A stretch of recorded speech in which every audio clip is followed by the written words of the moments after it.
नमस्कार। यह कहानी शुरू होती है 1942 में, जब वर्ल्ड वॉर 2 के दौरान उस समय की सरकार ने भारत में पेंट इंपोर्ट पर प्रतिबंध लगाया था और मार्केट में पेंट की भारी कमी थी, क्योंकि तब मार्केट में भारत के शालीमार पेंट और कुछ फॉरेन कंपनी ही थी जो कि इंडस्ट्रियल पेंट और प्रीमियम पेंट ही बनाया करते थे।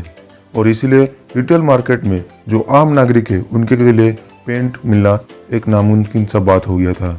और इसी बात को नजर रखते हुए चंपकलाल चौकसी, जो कि एक महान मार्केट रिसर्चर थे, उन्होंने ऐसा क्या कर दिखाया जैसे कि पूरा इंडियन पेंट मार्केट को बदल दिया।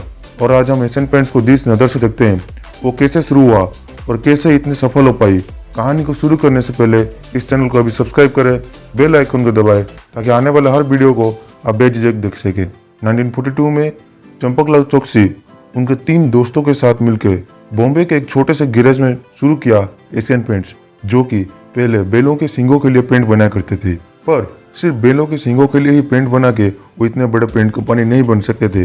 उन्होंने देखा कि रिटर्न कस्टमर्स के पास सिर्फ 2 ही चॉइसेस है, एक है ड्राई डिस्टेम्पर और एक है प्लास्टिक एमल्सन। ड्राई डिस्टेम्पर सस्ता तो था लेकिन बहुत बदबूदार था, कपड़ा पे चिपक जाता था और दीवारों से निकल जाता था। और प्लास्टिक एमल्सन इन सारी परेशानियों से छुटकारा तो देता था, लेकिन वो ड्राई डिस्टेम्पर से 5 गुना महंगा था। इसीलिए एक आम नागरिक के लिए ये पेंट अफोर्ड कर पाना नामुमकिन सा बात हो गया था। इसी को नजर रखते हुए चंपकलाल चौकसी ने एशियन पेंट के नाम से एक नया प्रोडक्ट लॉन्च किया, जिसका नाम था वॉशेबल डिस्टेम्पर, जो कि ड्राई डिस्टेम्पर से बस थोड़ा सा महंगा था पर सारे काम प्लास्टिक डिस्टेम्पर जैसे काम कर रहा था। इसलिए ये प्रोडक्ट मार्केट में इंस्टेंट हिट हो गया। प्रोडक्ट अच्छा और कॉस्ट इफेक्टिव था, इसलिए ये गांव के साथ साथ शहरों में भी हिट हो गया। इसीलिए अब बड़े डीलर्स खुद एशियन पेंट के पास आकर ये प्रोडक्ट बेचने के लिए कहा। बस पेंट बेच के ही एशियन पेंट्स ऐसे ही भारत का पेंट मार्केट में डोमिनेंट प्लेयर नहीं है, वो बहुत कुछ करता है बिहाइंड द सीन्स। इसीलिए वो आज भी भारत के नंबर 1 पेंट निर्माता है और एशिया के 3रे नंबर। उनके ahead of the time steps, जैसे कि 1970 में भारत का पहला सुपर कंप्यूटर लाना, तब जबकि 1980 में इसरो और IIT बॉम्बे को अपना पहला सुपर कंप्यूटर मिला था। और 1979 में उन्होंने पहला कलर कंप्यूटर लाया, जो कि टिंटिंग के प्रोसेस को 5-6 दिन से सीधा 4 दिन तक ले आया। मैं आपको बता दूं, टिंटिंग का प्रोसेस वो होता है जिससे 2 नए कलर को मिला के एक तीसरा कलर बनाया जाता था। एशियन पेंट्स के द्वारा खरीदे गए सुपर कंप्यूटर उन्हें ये पता लगाने में मदद की कि साल के कौन से वक्त में किस जगह पर कौन से पेंट की डिमांड है, ताकि उस हिसाब से अपने सप्लाई चेन स्टॉक आदि को रेडी कर सके और सारे डिमांड को फुल कर सके। उनके time to time investment software में, न्यू टेक्नोलॉजी में और मार्केटिंग में उन्हें एक पावरफुल प्लेयर बनाने में मदद की है। भारत के मार्केट में काफ़ी सक्सेस होने के बाद वो अभी 24 देशों में ऑपरेट कर रहे हैं, जिसमें Asia, middle east, south Pacific और अफ्रीका के देश भी शामिल है। 1982 में उनका पहला IPO और IPO के फंड को उन्होंने एक्सपेंशन के लिए यूज़ किया और नए प्रोडक्ट भी लाए। एक्सपेंशन में उन्होंने उत्तर प्रदेश, तमिलनाडु और आंध्र प्रदेश में अपन नई फैक्ट्री लगाए और नई प्रोडक्ट्स में हमें मिला रॉयल। फिर बाद में उन्होंने अमेरिका के PPG इनकॉर्पोरेशन के साथ मिलकर industrial coating, automotive coating, factory coating, floor coating और पाउडर कोटिंग जैसे नए प्रोडक्ट्स बनाए, जो कि एशियन पेंट्स को काफ़ी सफल दिलाए। जैसे कि कहते हैं, कंपनी के अच्छे परफॉर्मेंस काफ़ी हद तक फाइनल कंज्यूमर से पहले जिसके पास प्रोडक्ट होता है उसके ऊपर ज़्यादातर निर्भर करता है। इसीलिए एशियन पेंट्स अपने डीलर का काफ़ी ख्याल रखता है, जैसे कि नेचुरल कैलामिटी, दंगे, स्ट्राइक्स के दौरान क्रेडिट पीरियड को बढ़ाना, 24x कस्टमर सर्विस और टायर 3 सिटीज में 2 दिन के अंदर डिलीवरी, और टायर 1 सिटी में तो कंपनी की ट्रक्स एक ही दिन में 3-4 बार अपने वायरस से निकलती है।